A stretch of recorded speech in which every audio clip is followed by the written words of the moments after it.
Hoje é interessante que a leitura que ficou grande, né, em destaque, é aquela que normalmente passa mais batido.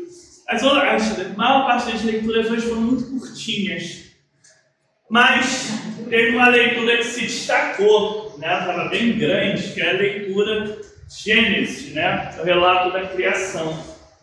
Isso justamente no dia da Santíssima Trindade, né, o dia que a Igreja escolheu para pensarmos, meditarmos um pouco sobre o grande mistério, a grande diferença, né, uma das grandes diferenças da fé cristã, que é o conceito da Trindade, né?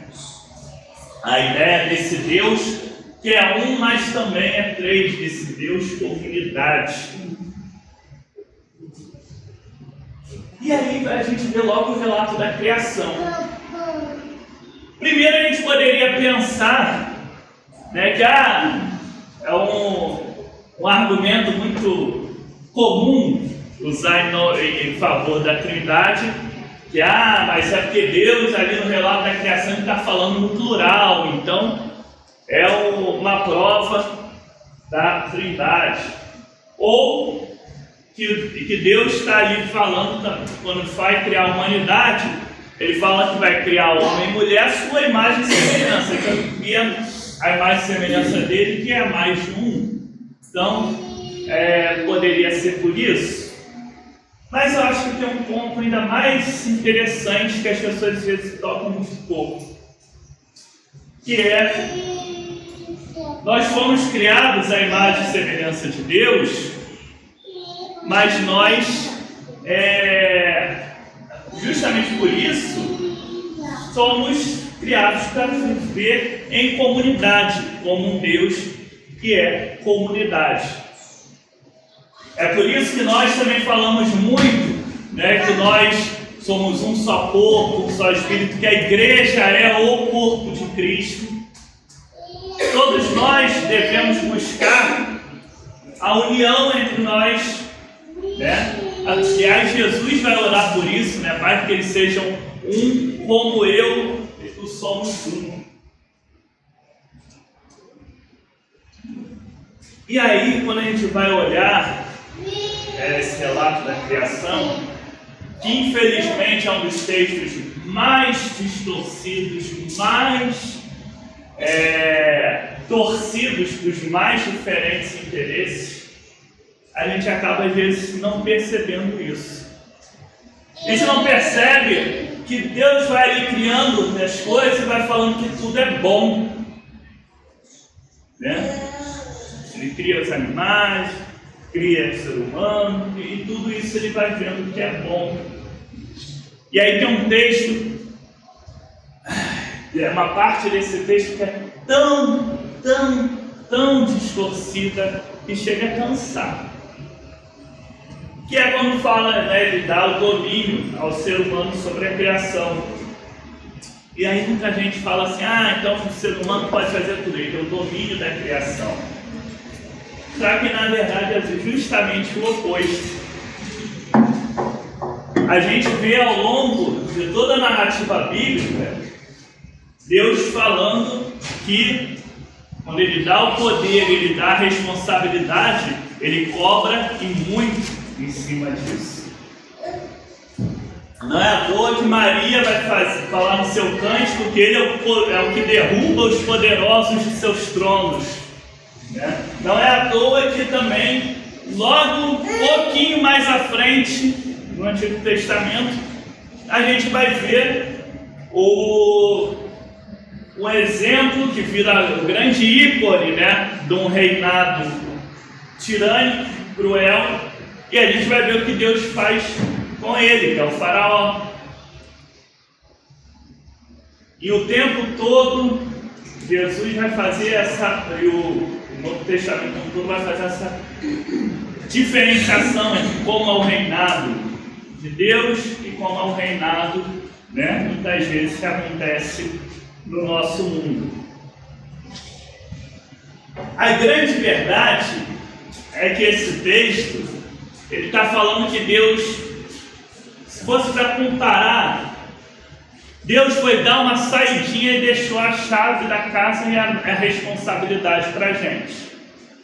Só que a gente está fazendo igual aqueles filmes adolescentes americanos, que os pais viajam e quando vai voltar a casa tá uma bagunça, tá tudo quebrado, tem gente trocando soco no quintal, tem gente vomitando pela sala, a cozinha pegou fogo, né? As janelas estão quebradas, o carro está batido. Essa é essa situação, né?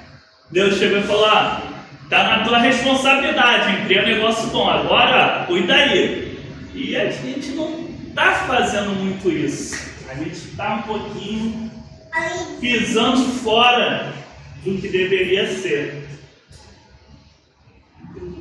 Nós somos chamados, sim, o ser humano ele recebe ali a coroa da criação, ele recebe o poder, mas isso não é nenhuma vantagem não, isso é só um trabalho, isso é um compromisso.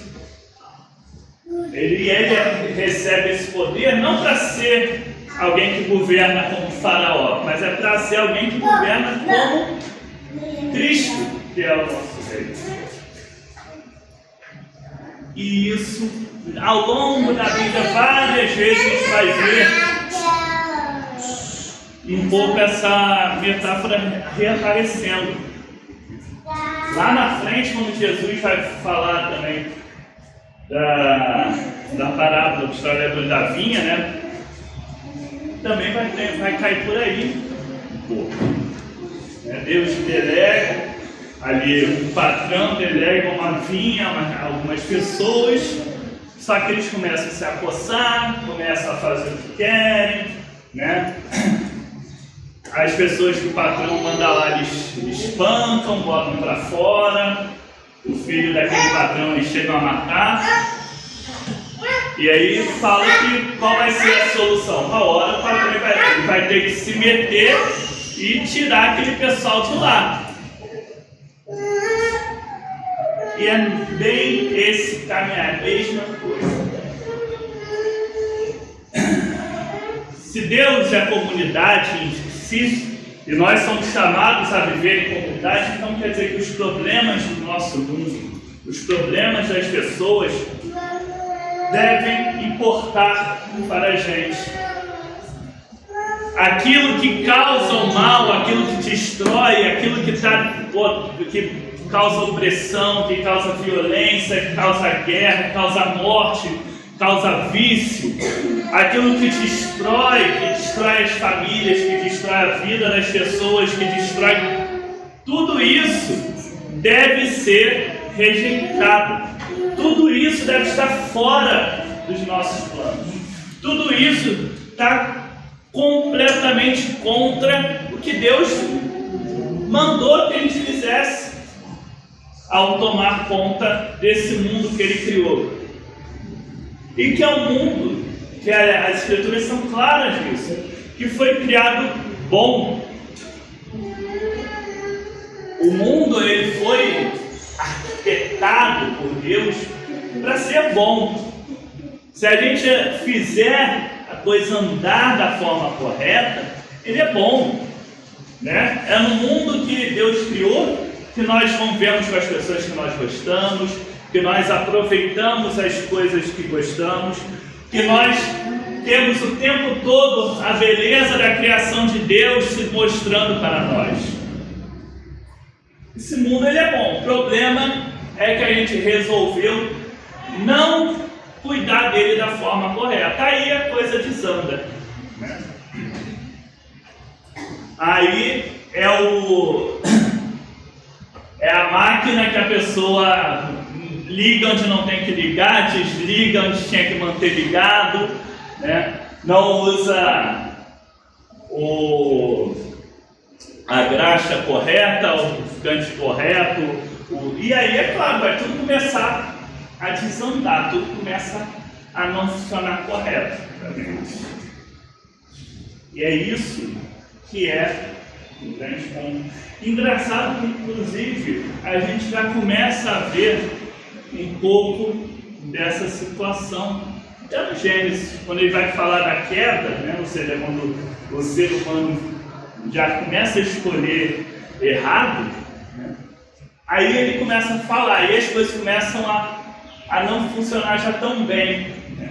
Aí já fala que vai surgir a inimizade entre os filhos dos seres humanos e os filhos da serpente, né? O ser humano vai ter que pisar a cara da serpente, a serpente mordeu o calcanhar, que o ser humano ia viver ali, né, no trabalho exaustivo. Então tudo isso vai surgindo justamente da escolha equivocada que a humanidade fez. Mas nós não somos chamados a vivermos presos na condenação.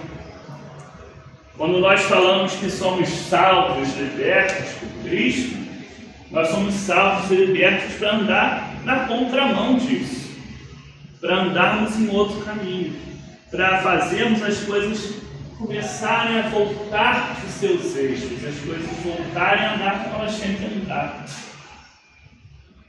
Isso que no dia da Santíssima Trindade nós somos chamados a refletir. Será que eu estou vendo a criação de Deus, né, meu próximo, que estou buscando de alguma forma? Claro, a gente sabe que nós somos muito limitados no que a gente consegue fazer, mas de alguma forma estou me importando, estou buscando, estou tentando caminhar de uma forma boa, ou eu estou igual o adolescente de filme que quando voltar a casa está um lixo, está tudo destruído, tudo arrebentado, nada foi dado, nada foi feito. Essa é a grande reflexão que nós temos hoje. Como nós estamos cuidando da nossa casa comum, como nós estamos cuidando uns dos outros, como nós estamos vivendo, se realmente inspirados nessa unidade do Deus triuno, ou nós estamos cada um fazendo o seu caminho e deixando, né, e o resto que se exploda. Esse é um pouco do chamado que a gente tem para refletir hoje.